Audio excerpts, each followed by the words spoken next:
Takže čus, tady je Nocky. Tady je ten můj slíbený unboxing.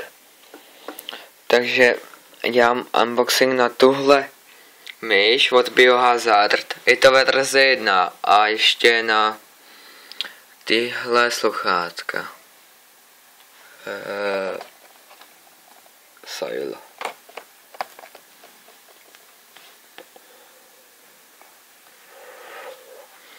Tak první se rozbalíme samozřejmě tyhle sluchátka. Tady jsou ty sluchátka.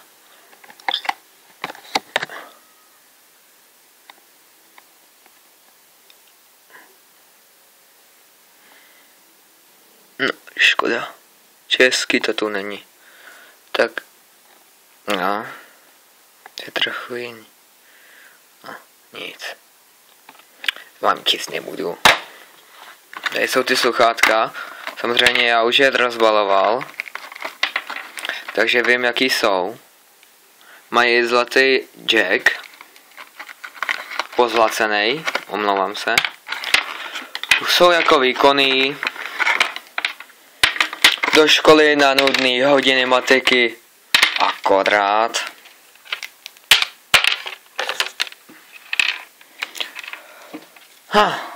To by bylo. Takže ty sluchátka bychom měli. Tak, teď jdem na to myš.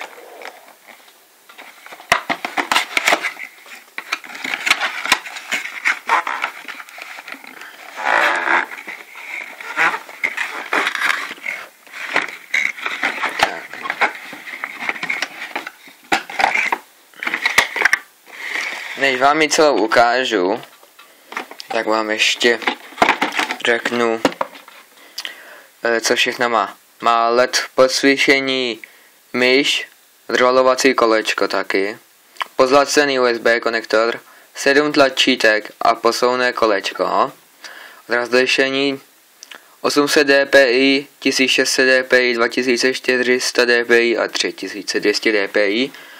Já používám na cokoliv 1600. Samozřejmě jde to na USB 1.1, 2, a 3, no 3. Jde na Windowsy, Microsoft, Macy a tak dále. Váží 110 gramů a tenhle kabel má délku 180 cm. Tak, to bychom měli. Teď vám ji ukážu. Jako na moji ruku sedí hezky. Samozřejmě už je používaná. Trošičku. Pozlacený USBčko, abyste věřili. A celý ten kabel tak je, nevím čo, ale není to, z gumy to není. No. Tak ji nějak otevřu. Kde mám USBčko? Tady je.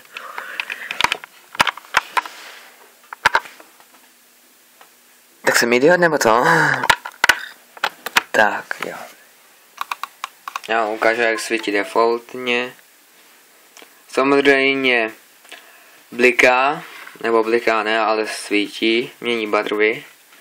To je první DPIčko, tohle to používám já. Potom je tam ještě tohle, to je 2400 a pak je tam ještě 3200, což je žluté. Jako mně bohatě stačí tohle na ty moje věci. Takže víte co. A ještě tu mám jeden unboxing, což je můj počítač, novej. No nic.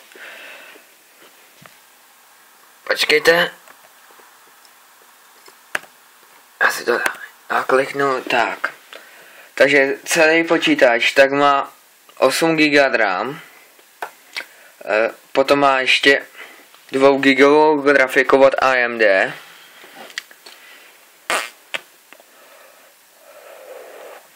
Má to HDDčko a 1000 GB, takzvaně 1 tera.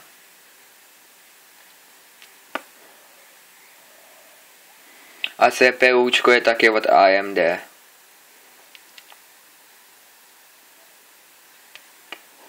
Má to Windows 8.1. Docela výkonné na ty moje hry, co hraju. A no, to by bylo všechno, já se s váma loučím. Čau.